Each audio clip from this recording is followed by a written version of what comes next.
Dans les cosmétiques, en fait, la peau reconstruite, c'est un outil formidable pour nous faire avancer la recherche sur la peau. Donc la science de la peau, la recherche biologique et la recherche dermatologique.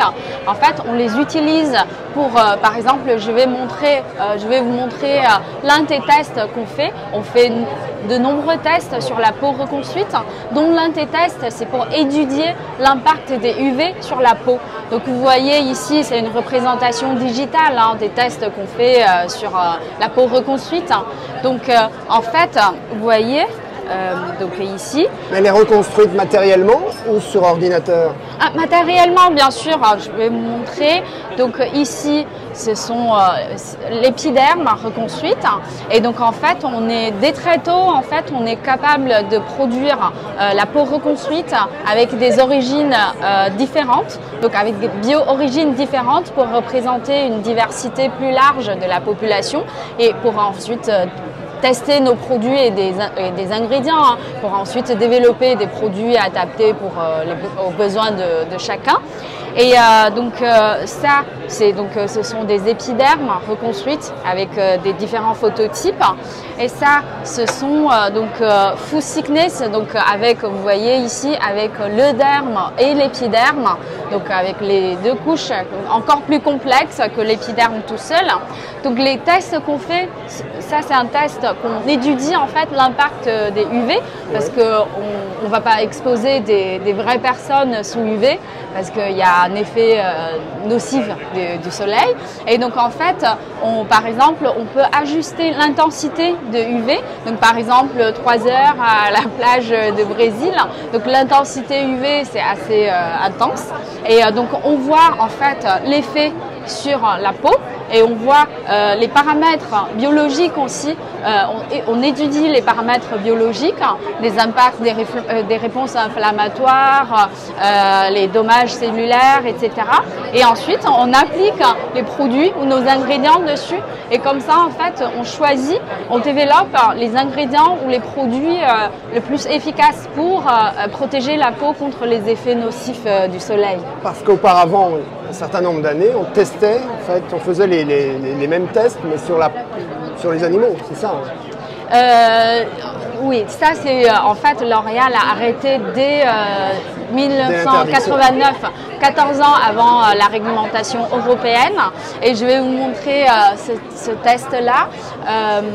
C'est un test de sécurité de nos produits, en fait, pour tester si nos formules sont irritantes. En fait, on peut aussi reproduire les cornéums reconstruites. Et donc, en fait, grâce à ce test, vous voyez, ce test, en fait, grâce au cornéum reconstruit, en fait, on teste les formules. On met, par exemple, si c'est un shampoing non irritant, on met une solution, en fait, réactive jaune. Et en fait, si les shampoings sont non irritants, les cellules sont tous vivants, ils sont capables de transformer la solution jaune en violet, donc c'est-à-dire en formule OK. Par contre, si la formule est irritante, les cellules sont un peu mortes et quand on met la solution réactive jaune, on voit que c'est un peu jaune et donc c'est pas OK. Quels sont les produits qui sont les plus adaptés pour être testés par cette technologie ? Par exemple, donc, la test d'irritation oculaire, on teste sur les shampoings, les gels douche, par exemple, est-ce que ça pique les yeux ou ça pique pas les yeux. Donc pour les tests UV, c'est tout ce qui est des produits bien sûr solaires. Et donc ça, c'est la test de cicatrisation, c'est pour voir des fonctions de réparation, etc. Okay. Et en fait, aujourd'hui, donc la technologie, c'est vraiment... Alors, on passe à l'aspect pratique. Oui, voilà, c'est vraiment sur la bioprinting, donc impression 3D de la peau, parce qu'en fait, cette technologie qui intègre biologie, mécanique et électronique, ça nous permet de reproduire la complexité de la vraie peau humaine. Par exemple, on est capable de reproduire des modèles de peau avec rides, avec taches. Et comment ça fonctionne alors? Je vais laisser Marie vous expliquer. Là, c'est une nouvelle façon de faire des peaux reconstruites. Donc l'idée, c'est que depuis 2014, L'Oréal s'est intéressé à la bioimpression, qui est donc dérivée de l'impression 3D, mais en utilisant du matériel biologique. Et l'idée, c'est de venir utiliser l'intérêt de l'impression 3D, c'est-à-dire de venir déposer de manière contrôlée des cellules à des endroits précis. Donc maintenant, on peut faire des modèles de peau avec par exemple une tache pigmentée à l'intérieur, ou une irrégularité comme un bouton ou une ride.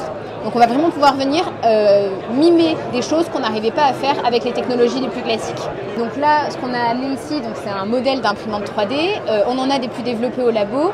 L'idée, c'est de mélanger finalement des cellules humaines qui vont être utilisées pour la reconstruction des peaux avec ce qu'on appelle une bio-encre, qui est en fait un mélange de polymères qui va se charger de faire la structure autour des cellules et de leur permettre de s'assembler entre elles et de former une peau reconstruite.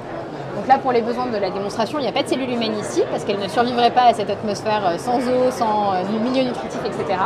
Mais l'idée, c'était de montrer comment on peut venir imprimer un semblant de peau avec un derme qui est la partie rose clair qu'on voit ici, et un épiderme qui est la partie colorée. On en fabrique au bout de combien de temps de la peau? Alors ça prend environ 3 à 5 minutes à être imprimé, donc c'est une technologie qui est relativement lente, mais ça permet d'aller sur des questions qui sont plus complexes. 3 à 5 minutes, et on a combien de centimètres carrés? Alors généralement on imprime des peaux qui font à peu près 1 cm², parce que l'idée c'est de pouvoir tester plusieurs conditions, donc on n'aurait pas vraiment d'intérêt à faire des peaux plus grandes. Par contre l'impression 3D laisse cette flexibilité-là, c'est-à-dire qu'on peut faire n'importe quelle géométrie et n'importe quelle taille. Donc si on voulait un jour imprimer une grande peau rectangulaire pour un besoin particulier, on pourrait complètement le faire.